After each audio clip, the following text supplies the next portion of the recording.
அன்பு நண்பர்களே அனைவருக்கும் அன்னை சமையல் உமாவின் அன்பான வணக்கங்கள். இன்னைக்கு அன்னை சமையல்ல பார்க்க போறது எல்லாருக்கும் ஃபேவரட்டான ஒரு ரெசிபி வடகரி. இது நம்ம ஹோட்டல் போனா கண்டிப்பா இத ஆர்டர் பண்ணி சாப்பிடுவோம். இன்னைக்கு இத வீட்லயே எப்படி செய்யலாம்ன்றத பார்க்கலாம். 1/2 கப் கடலை பருப்பு 2 மணி நேரம் ஊற வச்சு எடுத்து வச்சிருக்கேங்க. 1 டீஸ்பூன் சீரகம், பச்சை மிளகாய். இது எல்லாத்தையும் மிக்ஸில தண்ணி சேர்க்காம கோர்ஸா அரைச்சுக்கலாம். மிக்ஸில எல்லாத்தையும் அரைச்சாச்சு. கொஞ்சமா உப்பு சேர்த்துக்கலாங்க. கொஞ்சம் பெருங்காயம். இப்போ இது எல்லாத்தையும் நல்லா மிக்ஸ் பண்ணிக்கலாம்.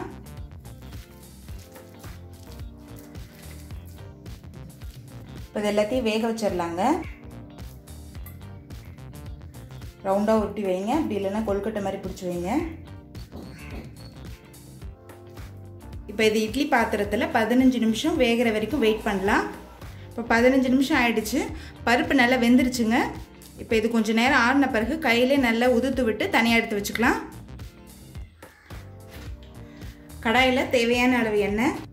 முதல்ல 3 பட்டை, 2 கிராம்பு, 2 ஏலக்காய், 2 பிரியாணி இலை, 1 டீஸ்பூன் சோம்பு,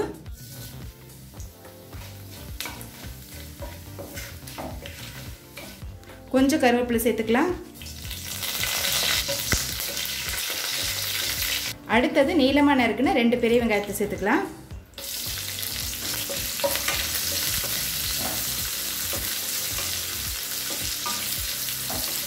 அடுத்து 1 டீஸ்பூன் இஞ்சி பூண்டு விழுது,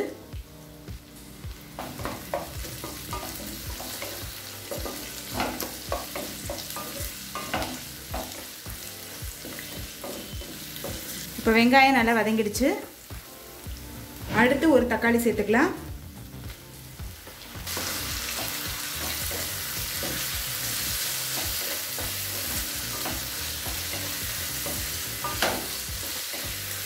தேவையான அளவு உப்பு.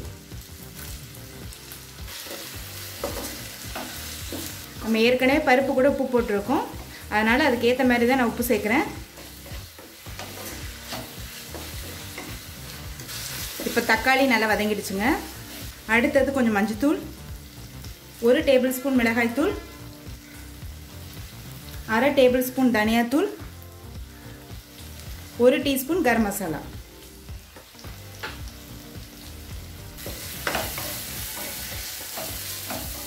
எல்லாத்தையும் சேர்த்துட்டு 1 நிமிஷம் வரைக்கும் நல்லா வதக்கிக்கலாங்க.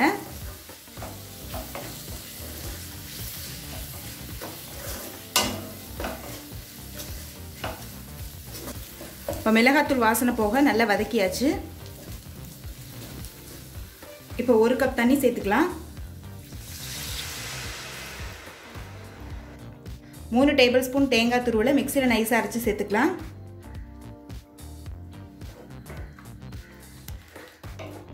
தேங்காய் சேர்க்கறதுனால வடகரி டேஸ்ட் நல்லா இருக்குங்க.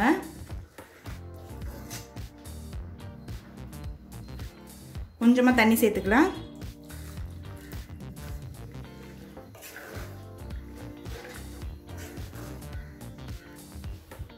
நம்ம வேக வச்ச பருப்பை இது மாதிரி உதிரி உதிரியாக உடச்சி விட்டுக்கோங்க. இப்போ மசாலாவில் வேக வச்ச பருப்பு சேர்த்துக்கலாம்.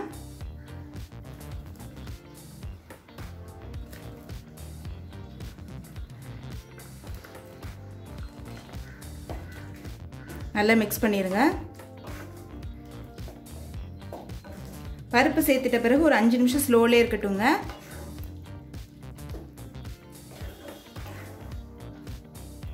இப்போ 5 நிமிஷம் ஆயிடுச்சுங்க. வடகரி பாருங்கள் நல்லா திக்காயிடுச்சு. இப்போ கொஞ்சம் கொத்தமல்லி சேர்த்துக்கலாம். இப்போ வடகரி ரெடி ஆயிடுச்சுங்க. சர்வ் பண்ணிடலாம்.